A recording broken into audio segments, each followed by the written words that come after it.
बिस्मिल्लाहिर्रहमानिर्रहीम। अस्सलाम वालेकुम। Welcome to Learnline pro. Learnline में खुश आमदीद। हम पढ़ रहे हैं वेब डिज़ाइनिंग और इसमें आज हमारा दूसरा लेक्चर। मैं जल्दी से अपना पहला लेक्चर रिकैप कर लेता हूं कि हमने अपने पहले लेक्चर में क्या पढ़ा था।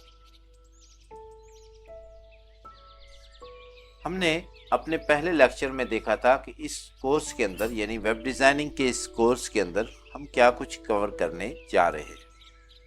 उसमें हमने देखा था वेबसाइट की अहमियत क्या है, यानी वेबसाइट की इम्पोर्टेंसी क्या है, और वेबसाइट की इम्पोर्टेंसी के अंदर काफ़ी सारी चीज़ें हमने कवर की थी, जैसा कि आपकी प्रेजेंस है मार्केट के अंदर, आपके बिजनेस की इम्प्रूवमेंट है, उसको ग्रो करने के लिए भी वेबसाइट की बड़ी अहमियत है। वेबसाइट एक हब है, इस तरह काफ़ी सारी चीज़ें हमने उसमें कवर की थी। उसके बाद हमने देखा था वेबसाइट की प्लानिंग। वेबसाइट की प्लानिंग के अंदर हमने देखा था कि हम सबसे पहले ये देखते हैं कि वो वेबसाइट किस लिए, हम किस पर्पस के लिए बना रहे हैं। उस पर्पस को मद्देनज़र रखते हुए फिर हम उसका लोगो डिज़ाइन करते हैं, और उस लोगो को मद्देनज़र रखते हुए फिर हम उसका कंटेंट और इमेज वगैरह, उसकी लेआउट और कलरिंग वगैरह को सेट करते हैं।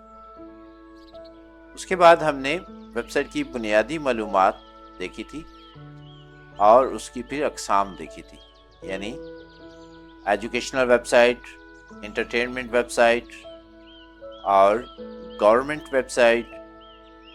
इसके अलावा जो ऐड वाली वेबसाइट्स होती हैं, ई कॉमर्स वेबसाइट होती हैं, ऑनलाइन कोई स्टोर होता है, तो ये सारी टाइप्स हमने देखी थी। फिर हमने देखा था वेबसाइट को कैसे बनाया जाता है।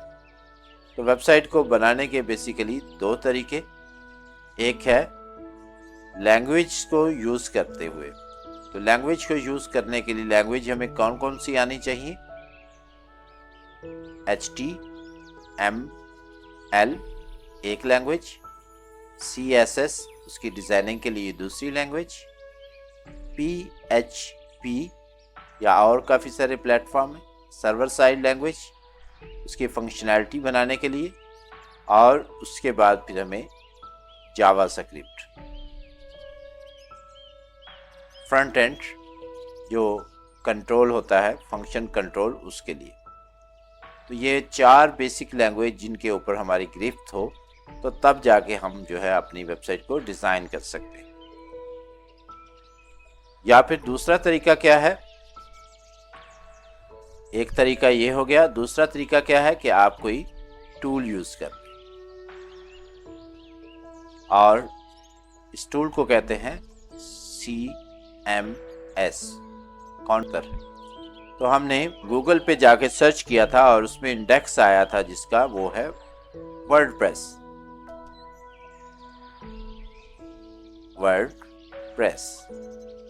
तो फिर हमने डिसाइड किया था, क्योंकि हमने ये जो कोर्स लॉन्च किया है ये बिना किसी कोड के आपको वेबसाइट बनाना सिखानी है, तो उसके लिए हम इन लैंग्वेज का इस्तेमाल नहीं करेंगे, क्योंकि ये इसमें जाके कोडिंग करनी पड़ती है। तो हम टूल का इस्तेमाल करेंगे, और टूल में फिर हम जो नंबर 1 टूल है वर्डप्रेस वो यूज़ करेंगे। और लास्ट जो इस कोर्स का टॉपिक है वो है अपनी खुद की वेबसाइट बनाना। तो अभी हम इसको जो है डिस्कस कर रहे हैं कि अपनी खुद की वेबसाइट को कैसे बनाया जा सकता है। अपनी खुद की वेबसाइट को शुरू करने से पहले कुछ चीज़ें जो हैं वो आपको, उसका जो टेक्निकल नॉलेज है वो आपके पास होना ज़रूरी है। तो उसको हम समझ लेते हैं। हमने अपनी लास्ट लेक्चर में देखा था कि वेबसाइट को बनाने के लिए बेसिक हमें दो चीज़ें चाहिए, होस्टिंग एंड डोमेन। और हमने देखा था कि जो डोमेन है वो आपका वेबसाइट का एड्रेस है, और होस्टिंग जो है वो खाली प्लाट है जिसके ऊपर आप अपनी कंस्ट्रक्शन करेंगे, अपना घर बनाएंगे, यानी अपनी वेबसाइट का डाटा रखेंगे और उस पर जाके डिज़ाइनिंग करेंगे कि वो डाटा किस तरह नज़र आए। तो ये सारा बेसिक रिक्वायरमेंट। अच्छा, वेबसाइट को दो तरीकों से बनाया जा सकता है, दो तरीकों से डिज़ाइन किया जा सकता है। एक लाइव वेबसाइट डिज़ाइनिंग, यानी सर्वर के ऊपर जाके उसको डिज़ाइन करते हैं, और दूसरा तरीका क्या है, local web designing. Local website हम डिज़ाइन कर लेते हैं और उसके बाद फिर उसको अपलोड कर लेते हैं। आज हमारा इस लेक्चर में हम पहले तरीके को, यानी लाइव वेबसाइट जो है उसको कैसे बनाया जाता है उसको देखेंगे। उसमें सबसे पहले जो रिक्वायरमेंट है डोमेन और होस्टिंग, उसको डिटेल के साथ देखेंगे कि ये डोमेन और होस्टिंग कहाँ से बाय करते हैं, और जब हम बाय करते हैं तो हमें वहाँ से क्या मिलता है, तो इसको हम तफसील के साथ देखेंगे। फिर उसके बाद हम कंट्रोल पैनल को किस तरह एक्सेस करते हैं और कंट्रोल पैनल पे जाके वर्डप्रेस को कैसे इंस्टॉल करते हैं, और फिर हम अपनी डिज़ाइनिंग कैसे स्टार्ट करते हैं। इसी तरह आने वाले लेक्चर्स के अंदर हम देखेंगे कि लोकल वेब, जो वर्चुअल वेब सर्वर है, उसको कैसे डाउनलोड करना है।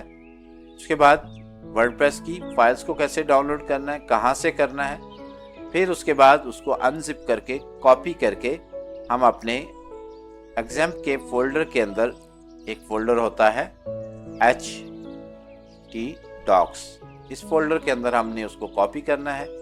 फिर हमें कुछ वर्डप्रेस की जो है वो सेटिंग करने की ज़रूरत होती है, वो सेटिंग करते हैं, और उसके बाद फिर हम अपनी वेबसाइट को डिज़ाइन करना शुरू कर देते हैं। तो ये दोनों इन्वायरमेंट्स जो हैं, लोकल और लाइव, इनको हम प्रैक्टिकल देखेंगे कि इनको इम्प्लीमेंट करेंगे प्रैक्टिकली जाके सी पैनल के ऊपर, और इसी तरह लोकल उसके ऊपर प्रैक्टिकल करेंगे, ताकि ये चीज़ें जब आपको समझ आ जाएं तो आप आसानी से फिर उसको डिज़ाइन करना शुरू कर दें। और डिज़ाइनिंग भी हम बिल्कुल बेसिक से लेके एडवांस लेवल तक जाएंगे, यानी उसमें हम आपको जो आजकल मार्केट के अंदर टॉप क्लास टूल चल रहा है एलिमेंटर, उसको भी डिटेल के साथ समझाएंगे, और प्रोफेशनल एलिमेंटर प्रो भी हम जो है इसमें इंस्टॉल करके बताएंगे कि किस तरह आप उसको यूज़ करते हुए अपनी वेबसाइट को डिज़ाइन कर सकते हैं। तो सबसे पहले हम लाइव वेबसाइट पे बात कर लेते हैं कि हमें जब लाइव वेबसाइट बनानी होती है तो हम उस सूरत के अंदर डोमेन और होस्टिंग के बारे में सोचते हैं कि हमने डोमेन और होस्टिंग जो है वो कहाँ से खरीदनी, हाउ टू बाय। ये अभी मैं आपको ब्राउज़र के ऊपर जो है इसको सर्च करके बताता हूँ कि ये किस तरह खरीदी जाती है। डोमेन कंपनी को किस तरह सेलेक्ट करना है। डोमेन कंपनी के लिए जो हमारा क्राइटेरिया है वो है कि सर्वर जो है उसकी स्पीड अच्छी होनी चाहिए। सर्वर स्पीड जो है वो बड़ा मैटर करती है। सर्वर कभी कम डाउन हो और सर्वर की क्वालिटी अच्छी हो। ये सर्वर क्या होता है? सर्वर होस्टिंग है बेसिकली हमारी, जहाँ पे हम अपनी वेबसाइट का डाटा रखते हैं।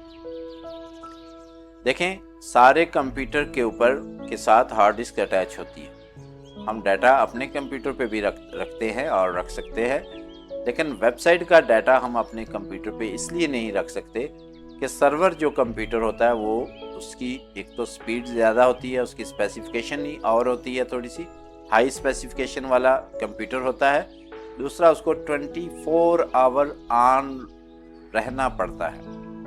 तीसरा, उसको 24 आवर नेट जो है वो भी प्रोवाइड करना पड़ता है। और जब 24 घंटे कंप्यूटर चलता है तो उसको फिर एसी भी प्रोवाइड करना पड़ता है ताकि वो हीट अप ना हो। तो इस तरह का कंप्यूटर जो 24 घंटे ऑन हो और उसमें 24 घंटे नेट की सहूलत भी हो और उसको 24 घंटे चलने के लिए कूल भी किया जाए, और फिर उस पर जो सिस्टम इंस्टॉल होता है, जैसे विंडो हम नॉर्मल कंप्यूटर्स के अंदर देखते हैं, तो उस पर सर्वर की इंस्टॉलेशन होती है, विंडो सर्वर होता है।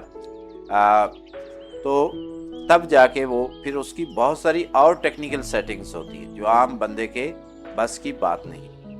तो वो उसको हम कहते हैं सर्वर कंप्यूटर, जो ये होस्टिंग की सर्विस प्रोवाइड करता है। और ऐसा कंप्यूटर अगर मैं घर में लाना चाहूँ तो वो 7, 8, 10 लाख का कंप्यूटर आएगा, सर्वर कंप्यूटर। उसके बाद फिर मुझे उसे एसी प्रोवाइड करना है और फिर मुझे उसे इंटरनेट प्रोवाइड करना है, और फिर मैंने कोशिश करनी है वो 24 आवर ऑनलाइन रहे, सिस्टम भी ऑन रहे।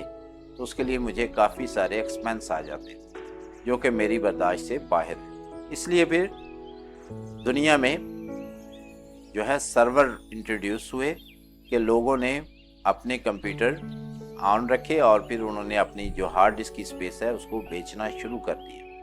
तो वहाँ से फिर निकला होस्टिंग। तो अब हमने होस्टिंग खरीदनी है सबसे पहले, जहाँ पर हम अपनी वेबसाइट का डाटा रखेंगे, और फिर हमने डोमेन खरीदनी है जो हमारी वेबसाइट का एड्रेस होगा।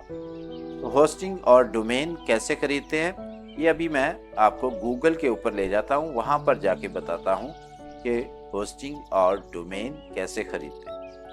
डोमेन हमें परचेज करने के लिए ये देखना पड़ता है, जैसे हम ईमेल अपना एड्रेस बनाते हैं तो बाज़ औक़ात हम कोई सजेस्ट करते हैं कि मसलन मेरा ईमेल एड्रेस जो है वो learnlinepro@gmail.com होना चाहिए, लेकिन जब मैं learnlinepro लिखता हूँ तो वो कहता है जी कि ये अवेलेबल नहीं है।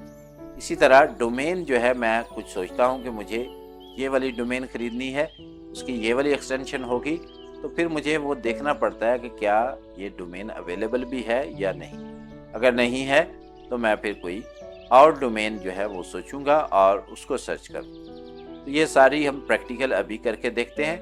मैं लेके जाता हूँ आपको ब्राउज़र के ऊपर। मेरे पास क्रोम का ब्राउज़र इंस्टॉल है, तो मैं उसको ओपन करता हूँ और आपको बताता हूँ कि किस तरह हम सर्च करते हैं डोमेन्स को और फिर किस तरह हम सेलेक्ट करते हैं होस्टिंग पैकेजेस को। जी, हम आ गए अपने ब्राउज़र के ऊपर। यहाँ पर मैं लिखता हूँ डोमेन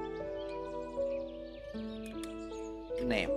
सबसे पहले मुझे डोमेन नेम फाइनल करना है। तो यहाँ पर देखें काफ़ी सारी कंपनीज के नाम आ गए। मैं यहाँ पर जाता हूँ नेम चीफ के ऊपर, इसको मैंने क्लिक किया। यहाँ पर देखें तो आ गया register or domain name to start. इसके अलावा मैं और भी कुछ वेबसाइट्स ओपन कर लेता हूँ। thebehost.com, यहाँ पर भी जाके मैं उसे कहता हूँ डोमेन। यहाँ पर भी मेरे पास सर्च बार आ चुका है, तो मैं सबसे पहले यहाँ पर जाके सर्च कर लेता हूँ। मसलन मैंने अपनी वेबसाइट का नाम सोचा है zedu.pk।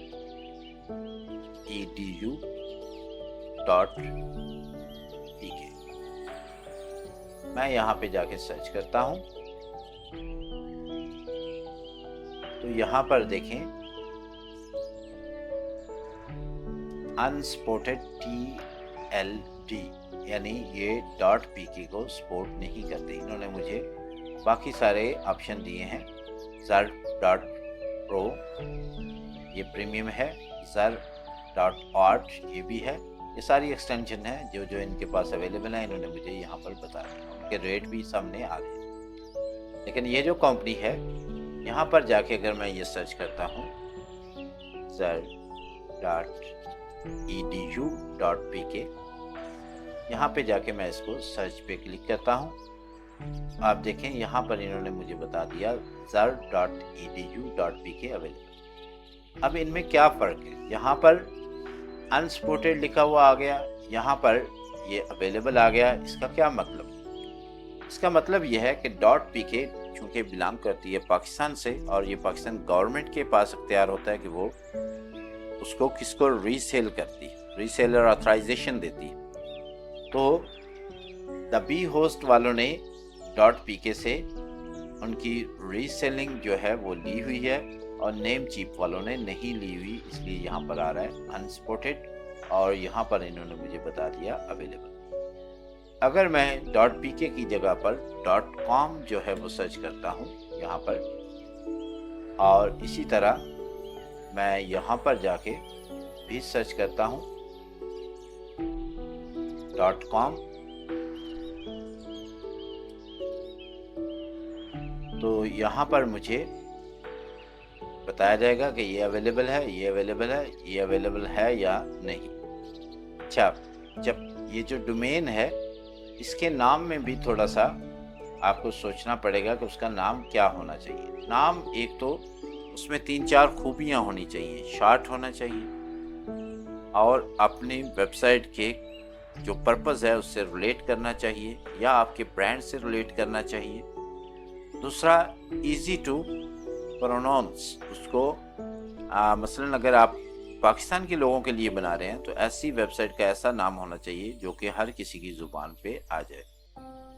और अगर आप इंटरनेशनल बनाना चाह रहे हैं तो तब भी ऐसा कोई नाम होना चाहिए जो इंटरनेशनल यानी इंग्लिश के अंदर वो आसानी से कोई भी उसको प्रोनाउंस कर सके।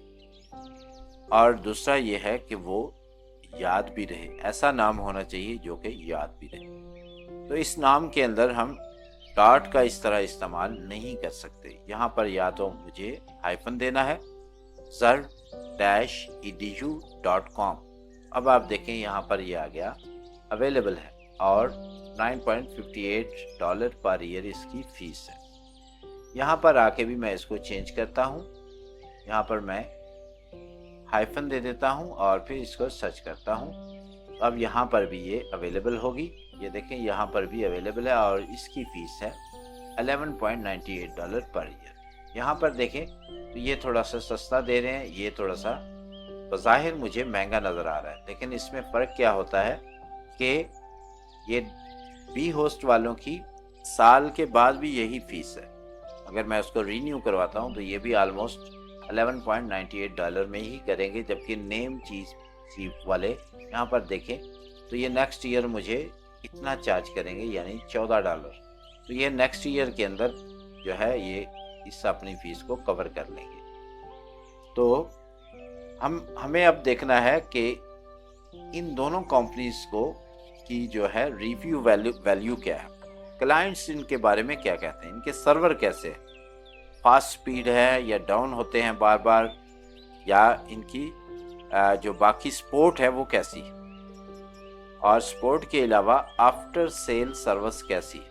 यानी मैं इनसे डोमेन अगर ख़रीदता हूँ, होस्टिंग ख़रीदता हूँ और बाद में मुझे कोई टेक्निकली प्रॉब्लम आती है तो ये ज़्यादा बेहतर अंदाज से उसे सॉल्व कर सकते हैं या ये ज़्यादा बेहतर अंदाज से उसे सॉल्व कर सकते हैं। तो बीइंग अ पाकिस्तानी मैं तो यहाँ पर पाकिस्तानी कंपनी से ही लेता हूँ। तो दी बी होस्ट जो कंपनी है इसके ओनर भी पाकिस्तान से बिलोंग करते हैं, तो मैं इन्हीं से ही अपनी वेबसाइट की डोमेन्स और होस्टिंग वगैरह ख़रीदता हूँ। आप चाहें तो इनसे भी ख़रीद सकते हैं।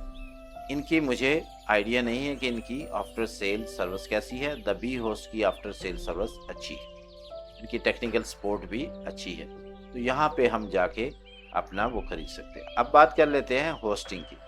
तो देखें जैसे ही मैं होस्टिंग पे गया तो यहाँ पर काफ़ी सारी होस्टिंग की टाइप्स आ रही, shared hosting, WordPress hosting, reseller hosting और SSD मैनेज्ड VPS होस्टिंग और मैनेज डेडिकेटेड सर्वर्स। ये सारी बाकी जो होस्टिंग है ये काफ़ी महंगी होती हैं। डेडिकेटेड सर्वर भी जो है वो महंगा होता है, SSD वाली भी जो है वो थोड़ी सी महंगी होगी। बाकी वर्डप्रेस और शेयर्ड होस्टिंग ये तकरीबन सेम ही होती है। तो हम यहाँ पर शेयर्ड होस्टिंग के ऊपर जाके इनके पैकेजेस देखते हैं। यहाँ पर देखें तो मुझे सामने 3 पैकेज नज़र आ रहे हैं, डिलक्स प्लान, प्रोफेशनल प्लान और इंटरप्राइज प्लान। इसी तरह नेम चीप पे अगर हम जाएंगे होस्टिंग के ऊपर, शेयर्ड होस्टिंग के ऊपर, तो यहाँ पर भी हमें इनके पैकेजेस मिलेंगे। यहाँ पर देखें तो ये है, ये उनका स्टेलर है, पॉपुलर है और बिजनेस है। तो इसके अंदर देखें अगर पहले प्लान के अंदर $1.92 पर मंथ, इसके अंदर हम 3 वेबसाइट बना सकते हैं। $2.98 पर मंथ इसके अंदर अनलिमिटेड वेबसाइट, और $4.98 के अंदर हमें अनलिमिटेड वेबसाइट के अलावा 50 GB SSD हार्ड डिस्क मिल रही है। अनलिमिटेड, यहाँ पर अनलिमिटेड SSD हार्ड है और अनलिमिटेड ही वेबसाइट्स। इसमें और इसमें क्या फ़र्क है, यहाँ पर देखें unlimited mail box, auto backup and cloud storage, ये हमें क्लाउड स्टोरेज देता है। यहाँ पर हमें क्लाउड स्टोरेज नहीं मिल रहा। बाकी ये पैकेजेस सेम है। यहाँ पर अगर हम आके देखें द बी होस्ट, यहाँ पर $2.92 पर मंथ है और इसके अंदर एक ही वेबसाइट बना सकते हैं। 30 GB प्रीमियम बैंडविड्थ के साथ यहाँ पर देखें तो 3 वेबसाइट के पैकेजेस हैं। ये बैंडविड्थ क्या है, इसको आप यूँ समझ लें जैसे ट्रैफिक होती है कि ये कितनी ट्रैफिक को हैंडल करने के काबिल होगी।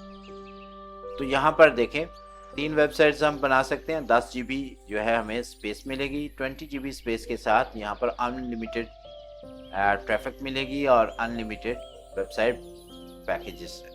यहाँ पर हम बहुत सारी वेबसाइट को कनेक्ट कर सकते हैं इस होस्टिंग के साथ, और यहाँ पर हम 3 वेबसाइट को कनेक्ट कर सकते हैं, यहाँ पर हम 1 वेबसाइट को कनेक्ट कर सकते हैं। तो ये इनके होस्टिंग के पैकेजेस हैं। जब हम ये डिसाइड कर लेते हैं कि हमें ये वाला होस्टिंग पैकेज जो है हमने लेना है, तो हम यहाँ पर क्लिक करते हैं ऑर्डर नाउ के ऊपर।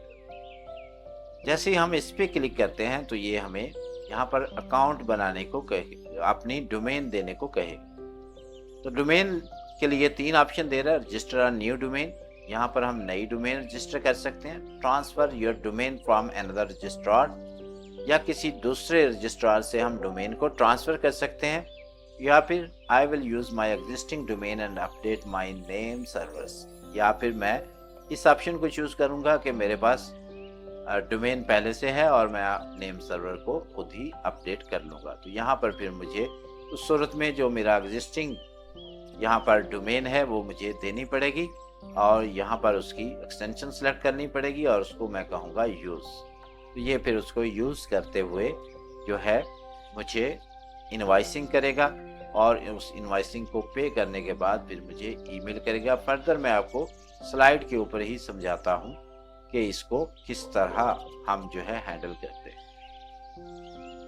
जब हम वहाँ से डोमेन एंड होस्टिंग को सिलेक्ट कर लेते हैं, कंपनी सिलेक्ट कर लेते हैं, उसके बाद हम परचेज़ करने लगते हैं, तो फिर हमें परचेजिंग के बाद और परचेज़ करते वक्त किन चीज़ों की ज़रूरत पड़ती है। तो ये सिलेक्शन के बाद जैसे ही हम परचेजिंग उस पर करते हैं तो वो हमें अकाउंट क्रिएट करने को कहेगा। उस अकाउंट के अंदर वो हमसे हमारा नाम पूछेगा, फ़ोन नंबर, ईमेल एड्रेस और उसका पासवर्ड सेट करने को कहेगा। जब ये 4 इन्फॉर्मेशन हम यहाँ पर दे लेंगे, उसके बाद फिर वो क्या करेगा, एक ईमेल भेजेगा हमारे इस वाले ईमेल एड्रेस के ऊपर, और हमें मैसेज देगा please verify your email address. तो हमें जाना है अपने इनबॉक्स के अंदर, और वहाँ पर जाकर फिर हमें इस कंपनी से जो मेल आई है उसको चेक करना है। उसमें एक लिंक दिया होगा, और उस लिंक पे क्लिक करने के बाद हमें यहाँ पर कंफर्मेशन हो जाएगी कि आपका ईमेल वेरीफाई हो चुका है। उसको क्लिक करने के बाद हमने यहाँ पर जो नेम और पासवर्ड सेट किया है, इन क्रीडेंशियल को यूज़ करते हुए हम उस पर लॉगिन कर लेंगे, और लॉगिन करने के बाद वहाँ पर फिर हमें इनवाइस मिल जाएगी, और उस इनवाइस को हम ऑनलाइन पे कर सकते हैं। पे करने के बाद हमें यहाँ पर एक ईमेल जो है मैसेज मिल जाएगा, डोमेन हैज़ बीन रजिस्टर्ड। अगर हमने डोमेन ख़रीदी है और अगर हमने साथ में होस्टिंग भी ख़रीदी है, तो फिर हमें डोमेन कंफर्मेशन के अलावा होस्टिंग के लिए की तरफ से होस्टिंग वाली जो ईमेल होगी उसमें हमें 4 चीज़ें मिलेंगी। क्या क्या मिलेगा हमें उसमें? फिर हमें एक यूज़र नेम मिलेगा। अभी आप परेशान हो रहे होंगे कि अभी हमने यूज़र नेम तो सेट किया था, फिर ये कौन सा यूज़र नेम है, ये मैं अभी आपको बताता हूँ। उसके बाद हमें पासवर्ड मिलेगा। उसके अलावा हमें एक URL मिलेगा जिसमें हमारे cPanel का जो है एड्रेस होगा, और इसको क्लिक करते हुए मैं ये यूज़र नेम और पासवर्ड को यूज़ करते हुए इस cPanel के अंदर लॉगिन कर सकता हूँ। उसके बाद चौथी चीज़ जो मुझे मिलेगी वो है नेम सर्वर। ये होस्टिंग जो है उस ईमेल के अंदर, होस्टिंग वाली ईमेल के अंदर मुझे ये इन्फॉर्मेशन मिलेगी। डोमेन वाली ईमेल के अंदर जस्ट मुझे एक तसल्ली मिलेगी, your domain has been registered. इसके अलावा वहाँ से मुझे कोई इन्फॉर्मेशन नहीं मिली। होस्टिंग वाली ईमेल के अंदर मुझे 4 चीज़ें मिलेंगी, जैसा कि मैंने अभी आपको बताया। अब इन 4 चीज़ों को इस्तेमाल करते हुए हम अपने cPanel पर लॉगिन कर सकते हैं, और cPanel पर लॉगिन करने के बाद वहाँ पर हम अपने जो है प्राइमरी जो हमारी डोमेन है उसके ऊपर हम वर्डप्रेस को इंस्टॉल कर सकते हैं और अपनी डिज़ाइनिंग को शुरू कर सकते हैं। इसको हम प्रैक्टिकल भी देखेंगे cPanel को। थोड़ा सा हम समझ लेते हैं कि डोमेन और होस्टिंग अगर हम अलग-अलग कंपनी से खरीदते हैं तब क्या होता है, एक कंपनी से मुख्तलिफ औकात में खरीदते हैं तो तब क्या होता है, और अगर एक ही वक्त में दोनों चीज़ें खरीदते हैं तो तब क्या होता है। देखें, डोमेन और होस्टिंग, यहाँ पर नीचे मैंने लिखा हुआ है डोमेन और होस्टिंग, इन दोनों चीज़ों का तो आपको पता है। डोमेन आपका एड्रेस है, होस्टिंग आपका वो प्लाट है जिसके अंदर आपने अपनी वेबसाइट का डाटा रखना है, वो जगह है, वो स्पेस है। और बीच में एक चीज़ आ रही है DNS। ये क्या चीज़? DNS, domain name server. तो डोमेन नेम सर्वर जो है बेसिकली ये वो रोड मैप है जो आपके एड्रेस को आपके इस घर तक पहुंचाता है। ये वो ब्रिज है, ये वो रोड है, ये वो लिंक है।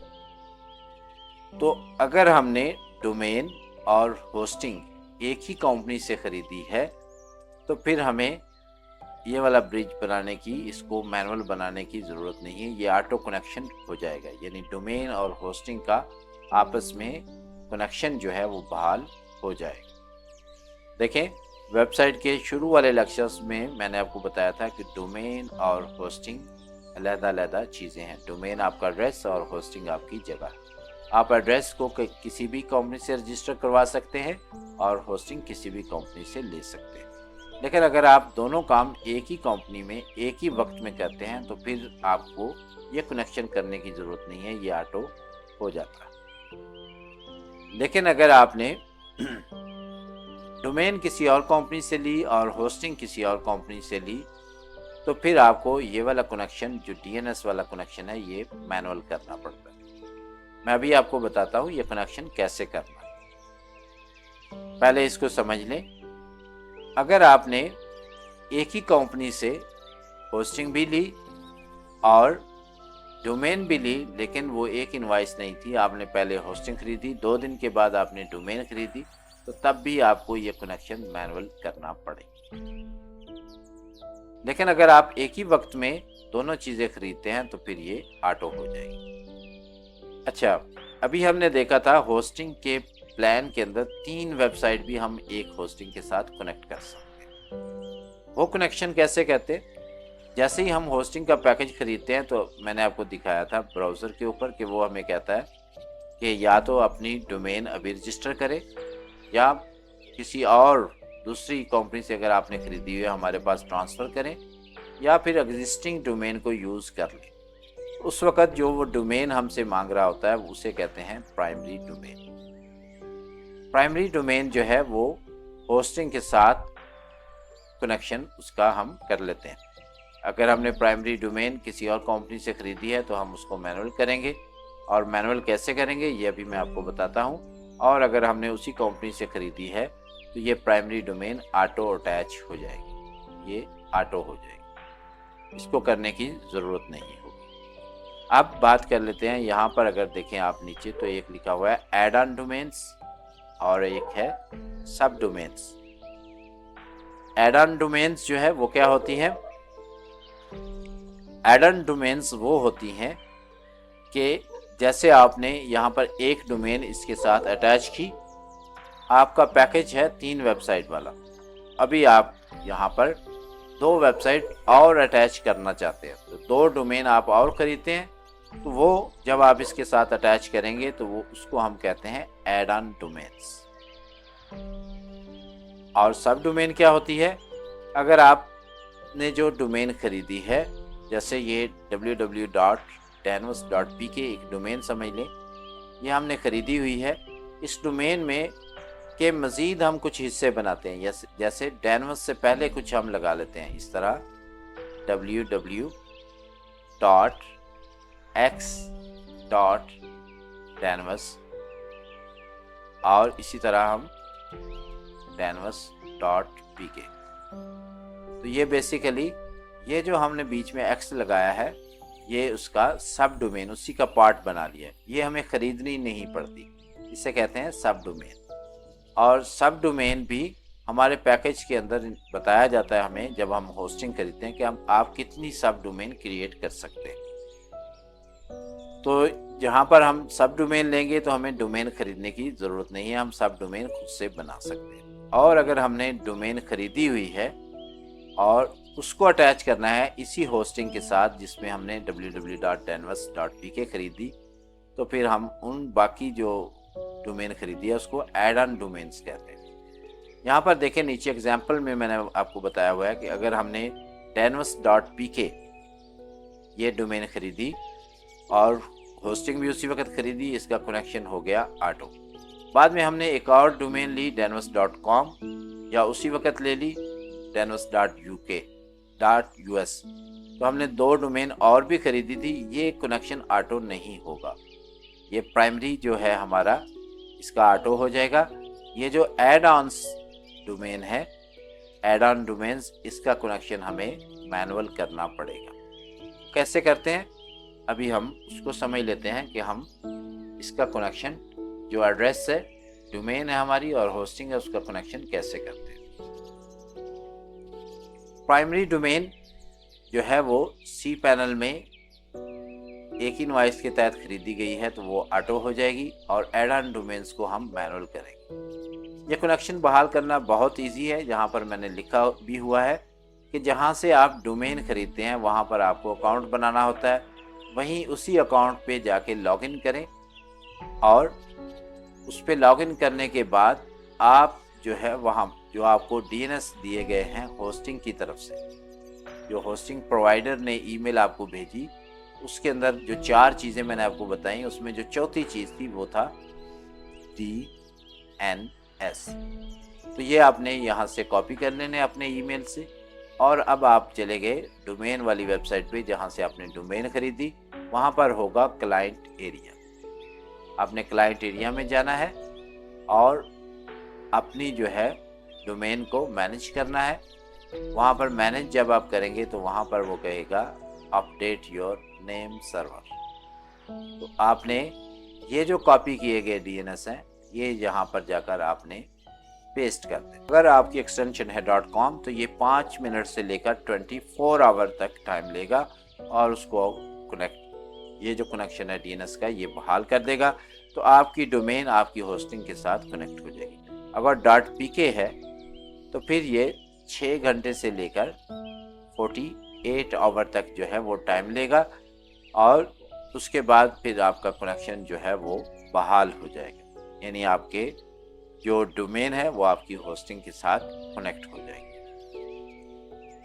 मुझे उम्मीद है आपको इसकी समझ आ गई है कि किस तरह हम अपनी डोमेन को होस्टिंग के साथ कनेक्ट करते हैं।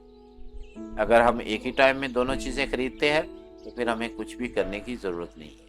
अगर हमने एक ही टाइम में 3 डोमेन्स खरीदी और एक होस्टिंग ली तो फिर हमें एक प्राइमरी डोमेन को कुछ भी करने की ज़रूरत नहीं है और जो बाकी 2 डोमेन्स है एड ऑन डोमेन्स, उनको हमें जो है मैनुअली वो कनेक्ट करना पड़ेगा। और मैनुअली कैसे कनेक्ट करते हैं ये अभी मैंने आपको बता दिया। और अगर हमारी सब डोमेन है तो उसके लिए हमें कुछ भी नहीं करना पड़ेगा। सब डोमेन इसी प्राइमरी जो डोमेन होती है इसी के साथ कनेक्ट हो जाती है। आज हमने देखा कि डोमेन और होस्टिंग को परचेज कैसे करते हैं, फिर उनका आपस में कनेक्शन जो है वो कैसे बहाल करते हैं। अपने आने वाले लेक्चर्स में हम सी पैनल को लाइव देखेंगे और सी पैनल पे लाइव जाके हम जो है वो डोमेन को ऐड करना देखेंगे, किस तरह ऐड किया जाता है, ऐड ऑन डोमेन्स को किस तरह ऐड किया जाता है। और मैं आपको साथ में अपने क्रीडेंशियल को यूज़ करते हुए ये भी बताऊंगा कि जो आपके डोमेन होती है वहाँ पर नेम सर्वर कैसे अपडेट करते हैं। तो मिलते हैं अपने अगले लेक्चर में, बड़ा इंटरेस्टिंग होने वाला है अगला लेक्चर, उसको ज़रूर देखिएगा ताकि आपको वेबसाइट का जो टेक्निकल नॉलेज है आप उसको गेन कर सके, आप उसको सीख सके। तो मिलते हैं अपने अगले लेक्चर में, तब तक के लिए अल्लाह हाफिज़।